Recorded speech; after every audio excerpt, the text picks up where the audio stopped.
Hey YouTube, it's Pace2K here, and today I got a brand new video on here about this ESPN NBA playoffs predictions. If you haven't seen it already, it's right here on the screen. It's a terrible prediction in my opinion, and I will obviously go on a whole entire rant about this. We are gonna literally go team by team and pretty much judge these people who actually made this. And I really just want to know what they were thinking when they made this list, because it's terrible. It's completely garbage. And yeah, let's go ahead and actually get to why it's garbage right now. So I'm gonna go ahead and start out from the very top left, and then we'll make our way down the bottom, and then after that we will get to the Eastern Conference and do the same thing over there. So let's go and try to make this a little bit fast because there's just a lot of things that I could nitpick. But yeah, other than that, we have the Houston Rockets versus the Trailblazers. This one's the first one, and I definitely think ESPN is very bold for this because not a lot of people would have the Rockets as a number one seed. That's very interesting to me. Definitely because they are a very good regular season team, at least they have been usually. Obviously not last year because of their just terrible start, but back in the 2018 season they were definitely very good. And yeah, I don't really see them being a number one seed. Maybe at the very highest peak of that team, but I just don't think they will be at all. You got Russell Westbrook, who they're gonna have to get used to now. A lot of just new pieces as far as Westbrook, being the biggest one. Yeah, man, I don't know. I don't think that the Houston Rockets are going to be that good. And then you got the Trailblazers as the number 8 seed. I definitely don't like that at all. They are usually a very high seed. They've been a 3 seed for the last 2 years, and people made the mistake last year to have them as a low seed in their predictions, and then now they're making the same thing again. So yeah, let's not do this again. I definitely think that the Blazers are going to be a very good seed, around that maybe like 3 to 5 range. So yeah, next we have the Utah Jazz and the Lakers. I actually really like the Utah Jazz placement in this. I do think that they are going to be around the middle of the Western Conference, around that 4 to 6 seed. But the Lakers, I definitely don't like that placement at all. I think the Lakers are a lot better than people are giving them credit for. You could probably argue that the spotlight of being in LA and all the press and all of that happens, all the chemistry issues, just of being in LA in general, is probably gonna hurt them a little bit. But I don't think they're gonna be, that bad off that they will be a 5 seed. I definitely think this team is a lot better than people have given them credit for. And last year their main problem was shooting, and they obviously fixed that with guys like Danny Green, Quinn Cook. They also got Troy Daniels. Like, that's very, very solid. And then they obviously got AD. So yeah, I do think that the Lakers are going to be higher. And next we have the Clippers versus the Warriors. I really personally like the Clippers in this list because I don't think they're going to be super high, but I don't think they'll be too low either. My main reasoning for that is that Kawhi and Paul George will probably take a lot of load management days off, and I do still think that this team is good enough to be a high seed without them in many games, sort of like the Raptors from last year. I just think that this team in general is just so good and so well coached that they will be a very high seed. So the Warriors, I can kind of agree with ESPN on here. I don't think they're going to be super great, but I definitely think that ESPN brought them a lot lower than I would have personally done. I think that the Warriors are probably going to be around that 3 to 5 range. So yeah, I just don't really see them being a 6 seed because they do still have Stephen Curry. Obviously, they're gonna have Clay by the end of the year, but that doesn't really matter. And then obviously they lost Kevin Durant.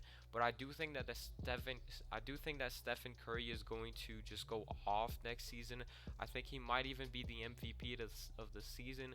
But yeah, I'll go ahead and save that to my whole prediction about the awards later on in this. Probably this month or maybe next month. Anyways, let's move on to the next one. So we have the Denver Nuggets versus the Dallas Mavericks. I don't actually think that the Nuggets will be. Well, actually, yeah, I do think that the Nuggets will be very high, and my main reasoning for this is that last year they were very high, and I think they're probably going to repeat that once again. They do have a very young team, so I do think that they will probably just build off of last year. And then obviously they have the Dallas Mavericks. This is my main problem with this list in the Western Conference, is having the Dallas Mavericks in the playoffs. I think that's just absurd in my opinion. They're obviously going off of the names of Porzingis and Luka, But at the end of the day, this team is not going to make the playoffs. You have teams like the Spurs who have always been great, and they're always going to be great, at least with Popovich on that team as a coach. And then you also got the Kings who are sleepers to make the playoffs. You also have the Pelicans. Like, there's just so many teams that you could put ahead of them that I just don't like that they put the Mavericks in the playoffs at all. Anyways, though, let's go ahead and move on to the Eastern Conference. So, in the Eastern Conference, you got the Milwaukee Bucks as the number 1 seed. I definitely like that a lot. So the Brooklyn Nets as a number 8 seed is terrible in my opinion. They obviously got Kyrie. They're not gonna have KD for an entire year, which kind of sucks. But having this team as an 8 seed is so disrespectful, so disrespectful. Especially having the Orlando Magic as a 4 seed. That is 100% the worst thing on this list. Is the Orlando Magic as a 4 seed? Who could have honestly thought of that? Like, who could have thought of that? Look at their roster. They obviously overachieved last year. They weren't supposed to be that good. And then now you're just rolling off of that bandwagon and saying that they're going to be even better than last year. That is just a terrible prediction, in my opinion. But yeah, other than that, you have the Toronto Raptors as a 5 seed. I do think they might drop a little, maybe be like a 6 or a 7. But yeah, I kind of like that placement. Not bad, not bad. And then you got the Philadelphia 76ers being a 3 seed.